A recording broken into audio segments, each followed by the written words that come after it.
सर्वप्रथम इस लोकोपकारी कार्यक्रम की शुरुआत करने वाले महापुरुष को मैं सादर प्रणाम करता हूँ और उस परंपरा को एक योग्य पिता के योग्य पुत्र की भांति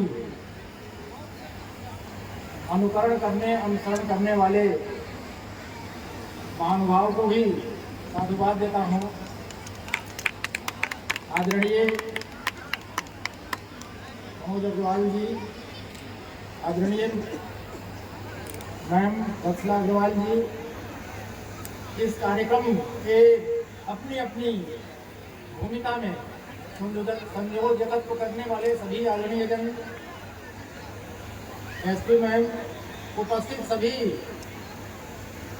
आदरणीय जन, क्योंकि जब भारत को एक राष्ट्र कोष मानते हैं तो उसके हम लोग एक इंडिविजुअल यूनिट के रूप में हैं, तो सभी आदरणीय हैं।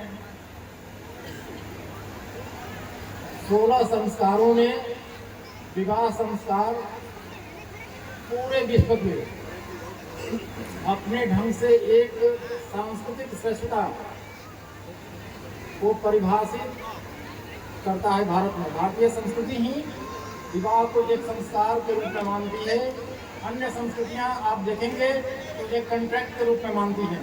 यहाँ एक जन्म का नहीं, 7 जन्मों का बंधन, पारस्परिक समर्पण की बात की जाती है।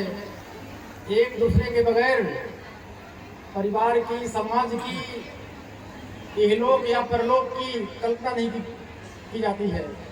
तो एक व्यवस्थित, सुसंस्कृत, सुसभ्य सामाजिक जीवन के लिए यह एक संस्कार के रूप में विवाह संस्कार माना गया है और यह एक स्वस्थ समाज की स्थापना में बहुत जरूरी अंग है।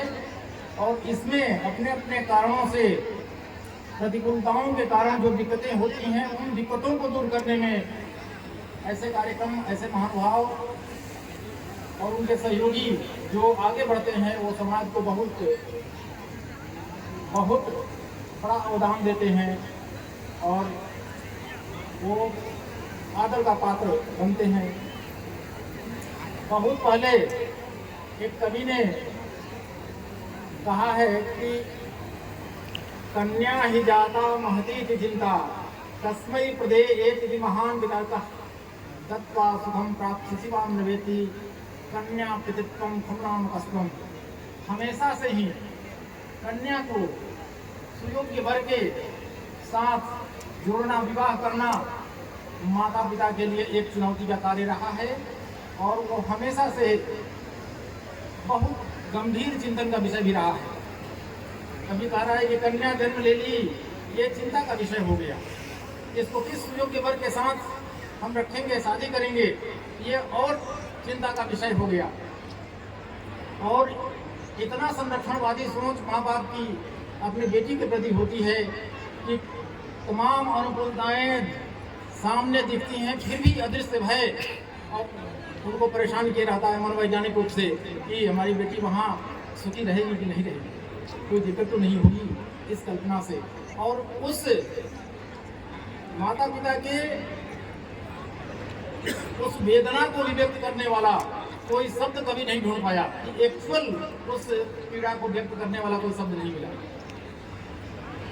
लेकिन ये मनोवैज्ञानिक समझ है। समाज हमेशा से इन दोनों के सामंजस्य से हुआ है और अच्छे लोगों की कहीं कमी नहीं रही है।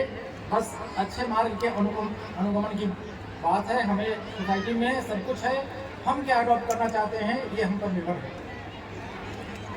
एक और चीज बताई गई कि शादी में क्या, कौन वर क्या चाहता है, परिवार क्या चाहता है, लड़की क्या चाहती है।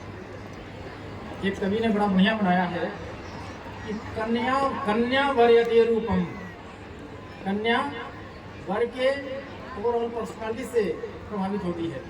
माता वित्तम, माँ चाहती है कि हमारी बेटी जिस घर में जा रही हो संपन्न हो, उसको अनावश्यक परेशानी मत हो, धन धान्य से संपन्न हो। पिता, माता वित्तम पिता कुलम, अच्छे कुलीन घर में हो, समाज में उसकी अच्छी ख्याति हो, कहीं कोई एडवर्स कमेंट घर परिवार व्यक्ति के बारे में न हो, ये पिता चाहते हैं। बांधवा कुल मिच्छन्ति, और बंधु बांधव अच्छे कुल को चाहते हैं। पिता सुतम, पिता विद्वान चाहता है, पिता कि हमारा दामाद, हमारी लड़की का वर है वो समाज में प्रतिष्ठित हो, अच्छा ज्ञानी विज्ञानी हो, उसकी अच्छी पहचान हो। और बंधु बांधव चाहते हैं कि अच्छे कुल का हो, और इसके अतिरिक्त चाहते हैं कि चलो भाई शादी हो रही है, मिठाई खाने को मिलेगा। बांधवा कुल मिच्छन्ति मिष्ठान्नम जना। तो ये सामान्य समझ है लोगों के। और मैं नव दंपत्ति को उनके उज्जवल भविष्य की बधाई देता हूँ, और ये कहता हूँ कि दोनों एक दूसरे से के पूरक बनकर रहने की कोशिश करिएगा। इस सृष्टि में भगवान ने एक जैसा किसी को नहीं बनाया है। कोई भी हो, विशिष्ट से विशिष्ट हो, और गरिष्ठ से गरिष्ठ हो, निकृष्ट से निकृष्ट हो, लेकिन एक जैसा किसी को नहीं बनाया। एक सांचे में एक ही जीव। तो एक दूसरे की कमी ढूंढना ना हमारे स्वभाव में हो, एक दूसरे की कमी के पूरक हम कैसे बने, इस भाव से जो पति पत्नी अपना वैवाहिक जीवन जीने का प्रयास करते हैं वो सफल जीवन व्यतीत करते हैं, और वही सुखमय और ऐश्वर्यमय वैवाहिक जीवन होता है। क्योंकि केवल बाहरी और भौतिक संसाधनों से ही जीवन का सुख नहीं है। सुख पारस्परिक समर्पण, बोध, समझ और अनुकूलता में है।